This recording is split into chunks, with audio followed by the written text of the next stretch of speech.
भाभी, जरा हमारे पास भी बैठ जाओ, कब से इधर उधर घूम रही हो। चारू अपनी भाभी को टोकते हुए बोली। दीदी, बस छत से कपड़े ले आऊं, फिर बैठती हूं। दिव्या सीढ़ियां चढ़ते हुए बोली। अरे ले आना बाद में, कपड़े कौन से भागे जा रहे हैं। इतने दिनों बाद ननद आई है, ये नहीं कि 2 घड़ी बैठकर हालचाल पूछ ले। सास ने थोड़ा झिड़कते हुए कहा, लेकिन दिव्या फिर भी सरपट छत पर गई और सूखे हुए कपड़े उतार लाई। दीदी, बस अब यहां बैठकर कपड़े तह कर लूंगी तो एक काम भी हो जाएगा और अब थोड़ी देर में चाय का वक्त भी हो जाएगा। दिव्या कपड़ों का ढेर पलंग पर रखकर बैठ गई। भाभी, आप तो ऐसे दिखा रही हैं जैसे फुर्सत ही नहीं मिलती। अरे शुक्र मनाओ कि आपको माँ जैसी सास मिली है। मेरी माँ तो बेचारी बहुत सीधी है। अगर मेरी सास के जैसी सास मिल जाती तब आपको पता चलता। दिन भर ये करो वो करो लगाए रखती है। मजाल जो 2 घड़ी आराम कर लो। चारू मुंह बनाते हुए बोली। ननद की बात पर दिव्या सिर्फ मुस्कुरा दी। तभी दिव्या के फोन की रिंग बजी तो दिव्या ने देखा उसकी माँ का फोन था। दीदी, मेरी मम्मी का फोन है। चारू कुछ कहती इससे पहले ही दिव्या की सासू माँ बोल पड़ी। अरे तेरी माँ से फिर बात कर लेना बहू, पता नहीं रोज रोज क्या बात होती है। 2 घड़ी ननद ने पास बैठने के लिए क्या कह दिया तो 100 बहाने तैयार रहते हैं इसके पास। सास की बात सुनकर दिव्या ने फोन काट दिया। फिर अपनी सास से बोली, माँ जी, 1 हफ्ते से मैंने माँ से बात नहीं की है। माँ है ना, दिल नहीं मानता। कोई बात नहीं, मैं फिर कभी कर लूंगी। और सुनाओ दीदी, जीजा जी कैसे हैं? और इस बार आप इतने दिनों बाद क्यों आई? दिव्या ने मजाक में अपनी ननद से कहा। अरे भाभी, क्या बताऊं, यहां आने के नाम से ही मेरी सास चिढ़ जाती है।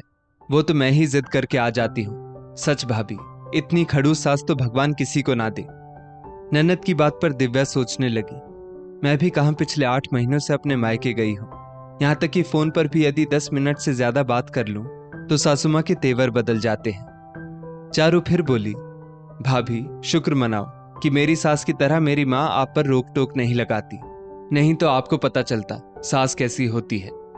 चारू हर बात में अपनी सास को बीच में ला रही थी, जैसे दुनिया में वो ही एक बहू है जो अपनी सास से परेशान है। थोड़ी देर बाद चारू दिव्या के कमरे में गई तो वहां खूंटी पर टंगे नाइट सूट को देखकर पूछ बैठी, भाभी आप नाइट सूट भी पहनती हैं? जब मैं यहां थी तो मैं भी पहनती थी, लेकिन मेरी सास तो अब मुझे लाने भी नहीं देती। मजाल जो मैं नाइटी पहनकर कमरे से बाहर आ जाऊं, सारा घर सिर पर उठा लेती है। आप खुशकिस्मत हो जो आपको माँ जैसी सीधी सास मिली है। दिव्या को अब अपनी ननद की बातों से खुन्नस आ रही थी। वो पूछ बैठी, दीदी आपकी सास इतनी कड़क है तब तो सारा परिवार उनसे परेशान रहता होगा। क्या आपकी सास आपकी ननदों पर भी इतनी ही रोक टोक लगाती है? अरे नहीं भाभी, बेटियों को तो उन्होंने सिर पर चढ़ा रखा है। सारी रोक टोक तो मेरे ही ऊपर रहती है। बेटियां तो माँ की लाडली है ना, उन्हें भला अपनी माँ से क्या परेशानी होगी? चारू बोली। सही कहा दीदी, माँ तो सबकी सीधी ही होती है, लेकिन पता नहीं क्यों ये माएँ सास बनते ही बदल जाती है। पता है दीदी, ये जो नाइट सूट आप देख रही है ना, वो मैं सिर्फ अपने कमरे में दरवाजा बंद करने के बाद पहनती हूँ। और आप जो कहती है ना कि मैं आपके पास बैठ क्यों नहीं रही थी, यदि घर में कोई भी आता है तो माँ जी मुझे वहां बैठने नहीं देती और न ही मेरे सामने घर परिवार की कोई बात करती है। वो तो कहती है कि बहुओं को घर के भेद देने से बात घर के बाहर निकल जाती है। जब कभी मायके जाने की बात कहती हूँ तो कोई ना कोई बहाना बना देती है। जो मम्मी जी आपसे हर रोज फोन पर बातें करती है ना, वही मम्मी जी यदि मैं अपनी माँ से हफ्ते में 2 बार भी बात कर लूं तो कहती है मायके से इतना मोह रखेगी तो अपना घर कैसे बसाएगी।